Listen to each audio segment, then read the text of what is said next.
Itu dia, selamat kembali keluarga Malaysia. Terus kami nak berkongsi kepada anda berkenaan dengan pelaksanaan pilihan raya.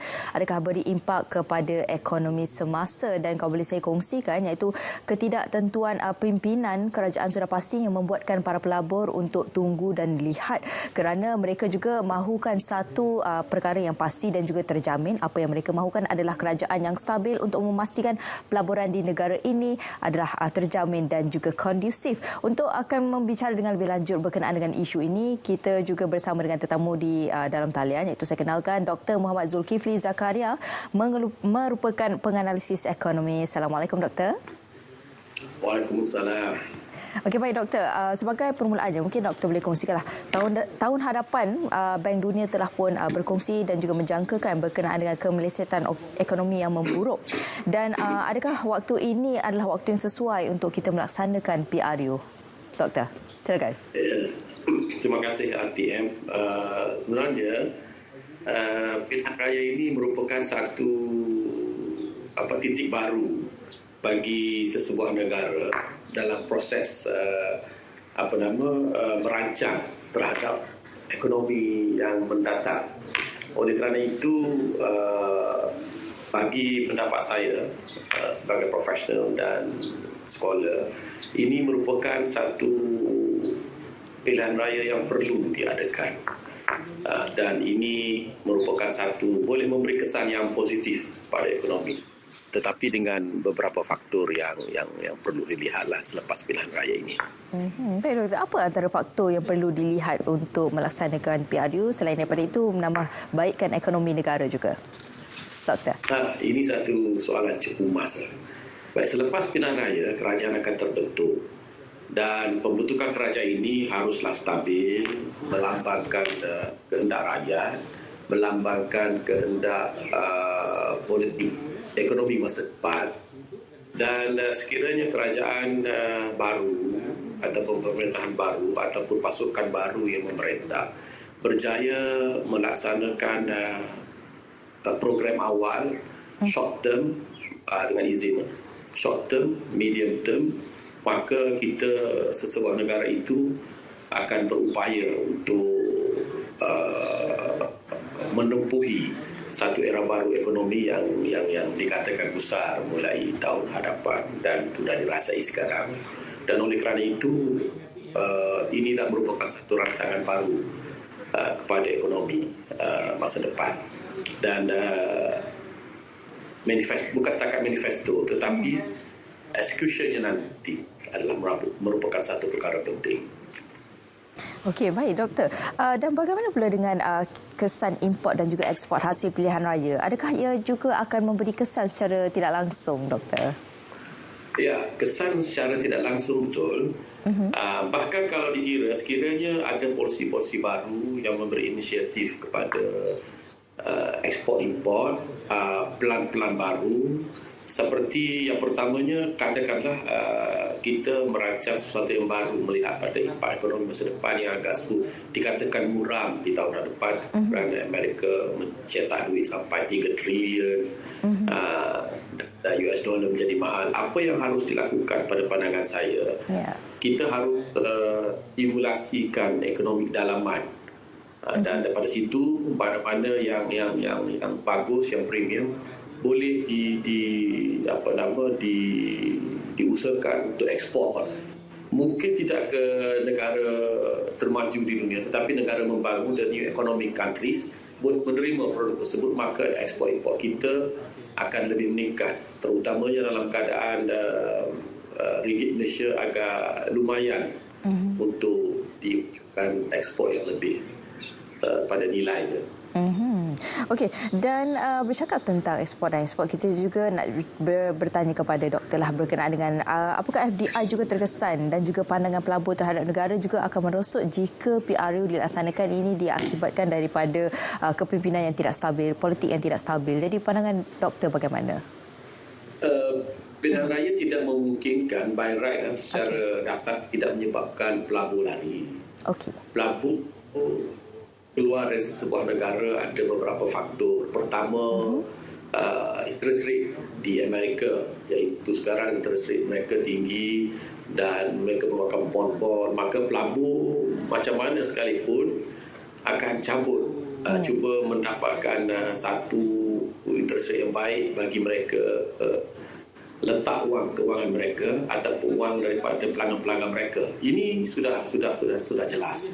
Ia akan berlaku sehingga kadar mata wang Amerika tidak setinggi yang ada sekarang dan tidak berterima mereka kurang mengeluarkan bond.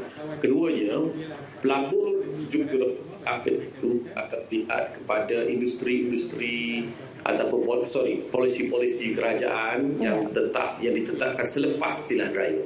Bukan PRU itu sendiri, selepas pilihan raya. Dan kemudian apakah faktor-faktor yang boleh merangsang, inisiatif-inisiatif boleh merangsang untuk ekspor dan import, sama ada kita membeli ataupun menjual. Sekarang sekiranya mereka akan melabur di sini bagi tujuan pengeluaran, manufacturing, mereka melihatkan insentif bagaimana kita menyesuaikan diri dengan pelabur, contohnya cukai. Contoh ada pelabur yang akan melabur di sini dan barangan itu tidak diguna di sini untuk dikeluarkan. Apakah cukai yang kita bagi kepada mereka, kita tetapkan kepada mereka, cukai import dan cukai ekspor, ataupun import ekspor itu cukainya minima supaya mereka boleh mewujudkan satu industri baru di sini dan ianya boleh ekspor terus ke luar negara. Ini satu faktor yang antara yang terpenting, iaitu cukai, insentif cukai terhadap pelabur. Ya, secara langsung ia juga dapat membantu pertumbuhan ekonomi negara jugalah. Baik doktor, selain daripada itu, daripada pengamatan doktor sendiri, apa lagi antara perkara yang boleh kita mengambil kira untuk langkah persediaan bagi menghadapi berkenaan dengan kemelesetan ekonomi pada tahun hadapan, doktor? Ini pun lagi soalan cukup mas. Saya berpendapat yang pertama sekali harus dilakukan mengukuhkan ekonomi dalaman. Kita telah dirangsangkan oleh kerajaan pada hemat saya, pada kefahaman saya. Tahun lepas kita kuarter 2, kuarter 3, 2.6. Sekarang kerajaan merangsangkan perbelanjaan untuk pilihan raya 1 bilion lebih. Ini sebenarnya kebocoran ke dalam ekonomi dan menyebabkan ekonomi cair dan ekonomi akan boleh berkembang. Perbelanjaan dilakukan dan rakyat menggunakan wang tersebut di sana sini, akhirnya ia boleh merangsang ekonomi. Jadi untuk itu keuangannya sudah ada mula kecairan yang berlaku dalam negara. Tahap yang kedua yang perlunya ialah untuk merangsang ekonomi secara fokus terhadap ekonomi dalaman. Contoh, kita mempunyai banyak barang-barang premium di desa. Saya melihat di banyak syarikat-syarikat seperti Felda, Risda, Veltra mempunyai barang-barang premium daripada desa dan usahawan luar bandar yang boleh dipremiumkan, disatukan di satu tempat secara komersial, secara profesional. Contoh, saya bagi contoh, di Australia kalau sesiapa pernah ke Jakarta, Salina. Ini satu tempat yang digabungkan tempat premium produk yang baik, terbaik daripada rural area, disatukan dan dimodernisasikan sehingga anak-anak muda mengenali produk-produk tersebut, dan ada anak muda yang membawanya ke bandar untuk dipasarkan, untuk diusahakan lebih komersial. Dan ini memberi stimulasi yang baik, kerana sekiranya kita kumpulkan satu tempat yang baik, contoh kopi satu tempat yang baik, contohnya barangan kerap di satu tempat yang baik, dan jangan ada silo berterabur, satu tempat yang baik, dan tempat itu dikunjungi oleh orang muda, hipster, dan juga orang dewasa, dan juga sampai tahap pengimport dari luar negara. Maka apabila kita memberi situasi seperti ini, banyak ekonomi kita akan dapat diperbaiki, iaitu stimulasi ekonomi dalaman sehingga ianya boleh diekspor. Okey, jadi banyak perkara yang boleh kita ambil kira lah, antaranya seperti yang doktor kongsikan tadi, itu merupakan salah satu kaedah yang baiklah untuk kita memastikan pertumbuhan ekonomi negara dan sebagainya. Dan ketidakstabilan politik ini secara langsung, doktor, adakah ia juga akan memberi kesan kepada ekonomi negara? Bagaimana? Itu memang soalan yang saya nak tahu cukup emas ke cukup perak. Tapi ini soalan yang baik. Saya banyak ada forum di luar negara. Soalan yang pertama ialah kestabilan stabil ataupun tidak stabil politik di Malaysia. Okey. Kita merasakan stabil sebab setiap kali perpindahan pemerintahan adalah secara tenang, tidak ada masalah besar. Tetapi pada pandangan luar negara, pelabur-pelabur luar negara, mereka sedikit sebanyak memang amat memikirkan perkara-perkara seperti ini kerana wang yang akan mereka laburkan bukan sedikit. Dan mereka akan memastikan ulangan keuangan, dasar-dasar tidak berubah secara spontan. Setiap kali pertukaran pemerintah sudah pasti akan berubah dasar-dasar ini. Dan dasar ini memberi kesan yang besar kepada pelabur-pelabur. Oleh itu, bagi pelabur luar negara, ketidakstabil politik adalah merupakan satu perkara yang asas kepada mereka. Selain pada hutang negara, keadaan keupayaan negara membayar balik hutang mereka, ini mereka akan lihat dengan teliti. Pelabur, itulah mereka. Ya, pastinya mereka ingin negara yang menjaminkan terjamin dan juga memberi pulangan yang baik, dan itu antara perkara dan juga faktor yang perlu diambil kira lah, doktor. Dia sama. Kalau kita nak meminang orang wanita, maka dia setiap hari berkelahi sampai hari nak meminang, nak tengok berisik khabar pun berkelahi. Betul. Saya agak tahu diri saya tak pergi meminang. Maksud saya untuk anak saya lah, tak meminang nanti risau sebab asyik berkelahi, nanti anak kita pun berkelahi dengan anak dia. Ini contoh. Betul. Tak ada kesudahan, doktor. Tak ada kesudahan.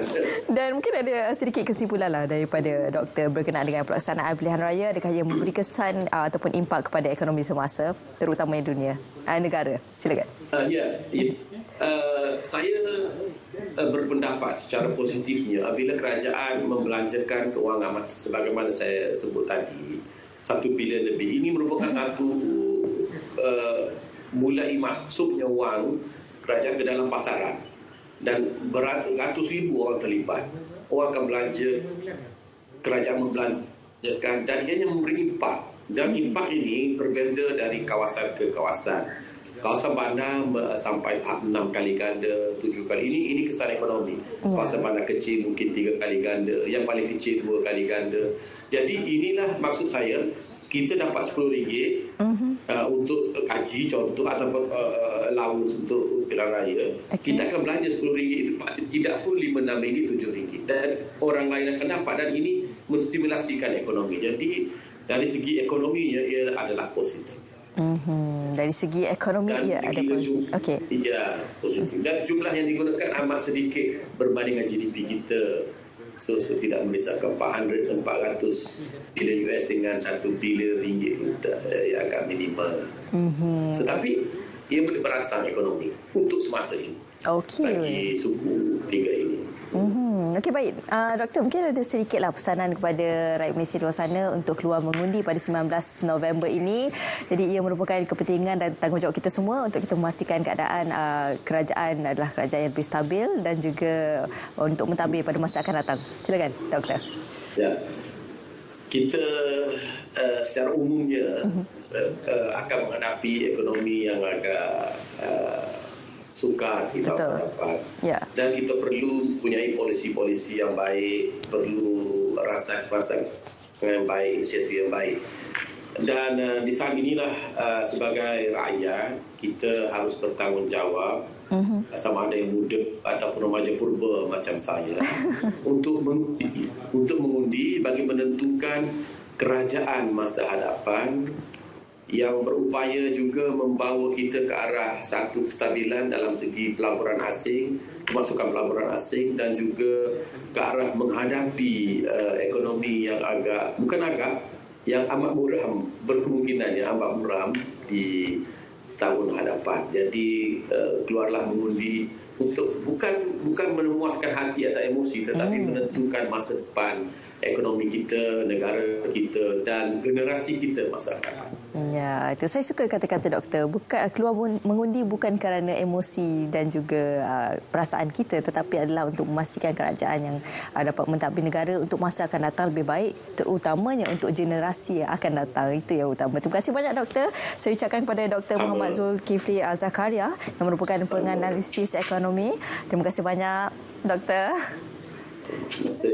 Okey, itu dia penerangan berkenaan dengan pelaksanaan pilihan raya, adakah berimpak kepada ekonomi semasa. Baik, terima kasih diucapkan kepada doktor sekali lagi di atas perincian tersebut, dan itu yang apa yang dapat kita tahu.